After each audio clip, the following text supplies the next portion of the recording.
अकेले को तो कोई शक्ति नहीं है, कैबिनेट को है। बिल्कुल, आपने बहुत सही कहा। प्राइम मिनिस्टर को केवल एक ही शक्ति है कि वो ये डिपेंड कर सकता है कि उसके काउंसिल ऑफ मिनिस्टर में कौन लोग सम्मिलित हों।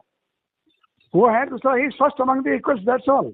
नहीं, फर्स्ट अमंग द इक्वल नहीं, he is the first among the equal and he is a authorised person to communicate the decision of the council of minister to the president and get the necessary order issued from the president. हाँ ठीक है, लेकिन तो मेरा अब इसके बाद next question उठ रहा है ना सर। तो 1948 में हमारी जीतती हुई सेना को युद्ध विराम करने की शक्ति जवाहरलाल नेहरू को किसने दी?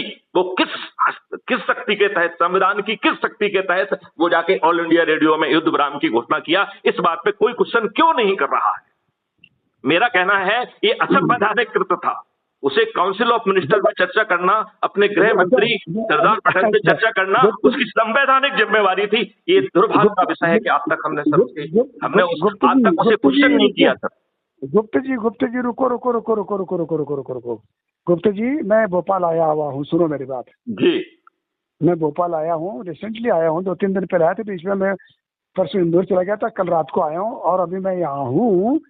और आपको और मेरे को बैठ के बहुत बातें करनी है, जो आप बातें कर रहे हो ना जी। We are on the same page. We both are on the same page, but our ways are slightly different. That's all. Otherwise, we are on the same page. नहीं सर, मैं तो end to end मॉडल। इसको रोक दो आप, इसको रोक दो अभी आप, इस बहस को भी रोक दो आप। अब मेरी बात सुनो जी। अपन बैठेंगे और अपन दोनों बैठेंगे, दोनों ही बातों पे बात करेंगे। जो आप चला रहे हैं उस पर भी बात करेंगे अपन, और मैं और क्या आपको कहना चाह रहा हूँ उस पर भी बात करेंगे।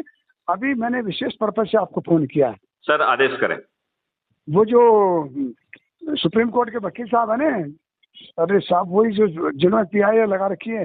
हाँ, अच्छा, अश्विनी उपाध्याय जी का नंबर आपके पास है शायद, आपने कहा था मेरे पास है। मैं आपको जरूर दे दूंगा। वो मुझे आपका नंबर दे दें, फिर अपन टाइम फिक्स करके अपन बैठेंगे, बहुत बातें करेंगे। और मैं भोपाल में, I am coming back to Bhopal to settle down here only, and will keep on meeting regularly, will keep on meeting, और ये एजेंडे को आगे बढ़ाना। सर ये देश तो बदलने वाला है, और ये देश एक घोषणा सर मुझे कर लेने दीजिए। ये देश तभी बदलेगा जब सभी राजनीतिक पार्टियों के सभी राजनेता पराजित हों। एक भी राजनेता नहीं जीतेगा, और ये मेरी भविष्यवाणी है, ऐसा होने वाला है। आप रुक जाओ, मैंने कहा ना, we are on the same page. आप थोड़ा सा रुक जाओ, बस अपन बैठेंगे तसल्ली से, बहुत ही ठंड। चलिए सर, मेरी तो देखिए, मैं जो आपसे बात कर रहा हूँ ये भी ऊर्जा है, ये भी अपलोड होती है, तो मेरी तो ऊर्जा बिल्कुल वैसे भी जा रही है।